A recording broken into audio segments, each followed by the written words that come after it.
Good morning, everybody. This is your favorite aspiring revolutionary here, wandering author, reminding you that we're all the authors of our own lives. And I am standing in front of the famous Potomac River in Washington, D.C. Starting to get a little bit dark. Somebody interrupted me the first time I tried to record this, but we're here. My foot is feeling a lot better. And look at this view. It's quite beautiful. So we just finished discussing some of the cultural and religious elements that the Greeks shared with each other, so I figured it'd be a good time to touch back on Eastern thought. And we're going to go back over the Four Noble Truths in a little more detail today, and as well as the 12 links of dependent origination and some Buddhist iconography. We've got some good stuff to go over today. Anyways, as always, my message remains the same: spend less, live more, earn your freedom with frugality. So after his enlightenment, Siddhartha Gautama, the original Buddha, his first teaching would be the Four Noble Truths. We've gone over these a little bit before, but these are called truths not because they're like literal truths, but according to Buddhist doctrine, anybody can experience them. So they form the framework for their entire philosophic system. Since we just covered the ancient Greek philosophic framework, now is a good time to touch on this, and we can see if there are any obvious parallels. In essence, the Four Noble Truths talk about the nature of suffering and how to overcome it. One of Buddha's key insights, Siddhartha Gautama, was that the nature of existence is suffering. So the four truths, the first one is the truth of suffering, which is kind of like a prognosis diagnosing the illness itself. Two, the second truth is about the cause of suffering, the illness's cause. Three is the end of suffering, it's like a prescription. And then four is the Eightfold Path, which is literally like like what you actually have to do in order to fix it. So the first two define the problem and the last two define a solution. And this forms the bedrock of everything else in the Eastern philosophy. So the first noble truth, the truth of suffering. All life involves suffering, not only for humans, but for every living being. Similar to an alcoholic who cannot acknowledge the problem, the Buddha believes we must recognize the problem exists first. Now, there are three main types of suffering. One is manifest suffering. This is the one that everybody thinks about. Easiest to recognize, it encompasses physical and emotional pain, illnesses, losses, and other disharmonies. Two is the suffering of change. Now, this one's a little more subtle, but I'm sure we've all gone through some changes in our lives at one point or another that we didn't want to experience, and that can be quite disharmonious, right? Especially if it's unexpected. So the Indian master of Buddhist thought, said Geshe Sultan Gyaltsen, and I'm sure I butchered his name, says that, quoting, "Such happiness is very short-lived, like the dewdrop on the tip of a blade of grass, because the moment the sun comes out, it is bound to disappear." So any happiness that we attach to a moment in time is fleeting and can literally cause suffering. And then the last one is the suffering of conditioning, which is exactly what it sounds like. Like, not just cultural conditioning though, but like conditioning that you put on yourself, conditioning that you experience every time you interact with anybody in any relationship. More subtle, it's like a fish being caught in a net. And it heavily relates to karma, which is literally like the consequences of your action is literally what karma is. The second noble truth goes on from defining the nature of suffering and asks, where does it arise? Like, where does this suffering come from? So the first one tells us, okay, life is suffering, and it goes over the different types of suffering. The second one asks, where does all this suffering come from? So the Indian master Shantideva said, "Fix this firmly in your understanding. All that may be wished for will fade to nothing." So the second noble truth is about impermanence. Where does suffering come from? There are two sources. The first, karmic actions. And again, let's remember what karma is. It's any time that we go out into the world and do anything, the actions we have, so karma. To me, the word consequences is very similar, but this has a more moral or ethical implication tied into it as well. So these karmic actions can be contaminated by delusions, and then we can also derive suffering from the delusions themselves, which include attachment and anger.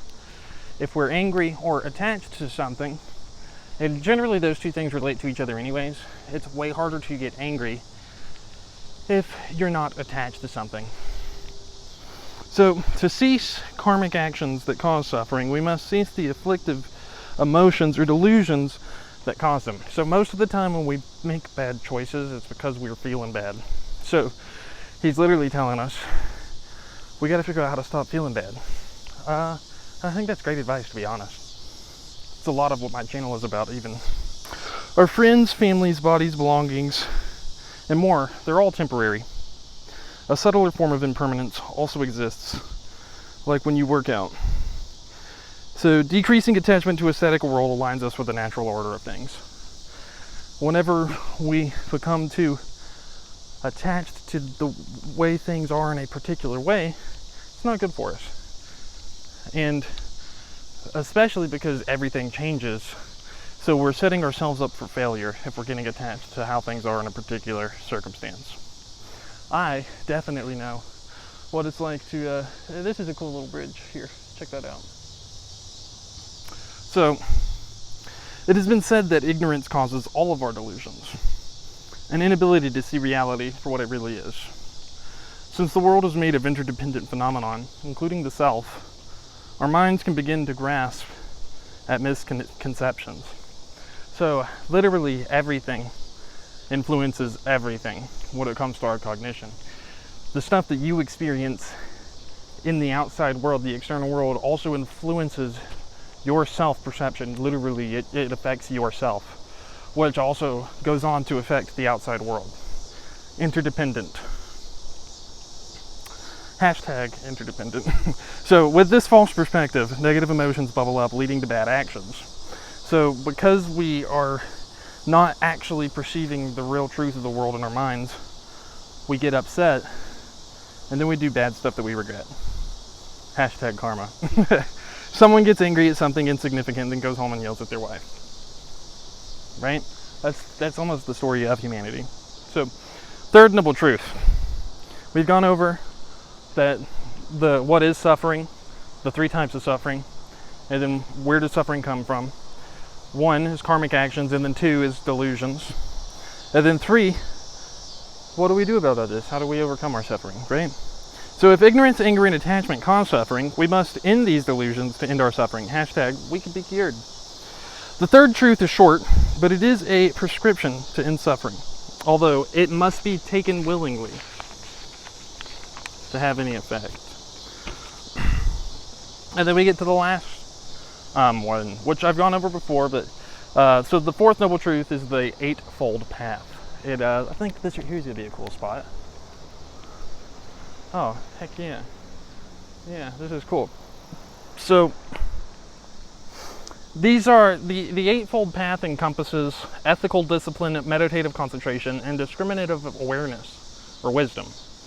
And it's literally supposed to be like a stepping stone to get us out of unenlightenment or ignorance. Now again, I tend to be more of a Western thought person myself. I'm just describing what the Eastern perspective is. So let's go over the Eightfold Path. The first one is right view. And I think this right here is an important thing that we need. So we must understand interdependence of all things, including the self, and we can't be deluded about things anymore. Followed up with right intention. So we need to have the right attitude and motivation. Then right speech. Not lying, gossiping, or engaging in divisive speech. All of those things pretty straightforward. Followed by right action, which is very similar to what Aristotle says in the Nicomachean Ethics, is doing virtuous things and not doing unvirtuous stuff. So if you want to be a good person, do good things and don't do bad things. That's what Aristotle says. And then finally, or the fifth one, and this one was the one that stood out the most to me for whatever reason, is right livelihood. And that literally means following a line of work that doesn't harm others and develops other aspects of the path. So if your work environment is not hashtag empowering, maybe you need to find a different line of work. Or if the entire industry is that way, maybe you need to find a whole new industry. I don't know, who knows? Number 6 is right effort. So this is literally cultivating consistency and perseverance again, let's tie it back to Aristotle with his dispositions. So the difference between a habit and character is you don't have to think about character at all. It's just your natural inclination. But habits become your character, your disposition at that point. So we need to develop consistency and perseverance. Don't give up, put forward good effort. And then 7 and 8, right mindfulness and right concentration, which is creating a continual awareness of your internal and external environment, and then achieving a sort of mental harmony or stabilization. So each one of those 8 could have an entire video of itself, but I have gone over them before. Now let's move on from that to Samsara. So Samsara is kind of like it's almost like purgatory. It's the delusions that we're caught in. So Tibetan iconography depicts Samsara as a large continually spinning wheel, but it represents the wheel of life. The whole point of Buddhism is to escape this mundane cyclical existence and achieve nirvana. And therefore, Samsara's depiction deserves some attention here. So, when painted, the wheel of life is held by Yama, the Lord of Death, reminding us of death's inevitability and the impermanence of phenomenon. A moon appears in the top left, symbolizing peace and enlightenment beyond suffering. Usually the wheel is made of 3 concentric circles, forming 4 separate bands. The wheel's hub has 3 animals, a rooster, snake, and pig, representing desire, anger, and ignorance, respectively. These animals depict Samsara's engine, which are mental delusions. And then a small circle surrounds the wheel with 1/2 dark side and 1/2 light. The circle's darker side symbolizes non-virtuous actions, dragging them back into the cycle, and the light side represents virtuous actions leading to enlightenment. So again, we can achieve enlightenment. And another thing that's important is samsara, the mundane, and nirvana are actually the same thing. It's the shift in perspective, which is just literally like you could be in a good situation or a bad situation and nothing actually changed other than your attitude, right? So the reason I went over that iconography is they represent the 6 realms of guns. So the wheel's central and thickest band is divided into 6 sections, 3 on top and 3 on bottom. These realms are where different classes of beings reside, which are associated with mental sufferings: greed, anger, ignorance, desire, pride, and jealousy. And so this almost reminds me of Dante's Inferno, actually. So the first level is the realm of hell, which is also called anger. Intense misery resides in the realm dominated by anger and hatred. These beings live in constant paranoia and see the external world as a threat. Compassion can't exist in this realm, as its inhabitants' unbalanced mental state pushes them into emotional turmoil continuously. And then, I'm actually we're gonna start here tomorrow, and we'll finish up with the 6 realms and then the 12 links of dependent origination, which kind of completes the basis for their iconography and basic belief system. But there's definitely a lot of correlation between the East and the West. A lot of what they believe, to me, it's like basically the same stuff but with different words, almost like a lost in translation type of thing. Anyways,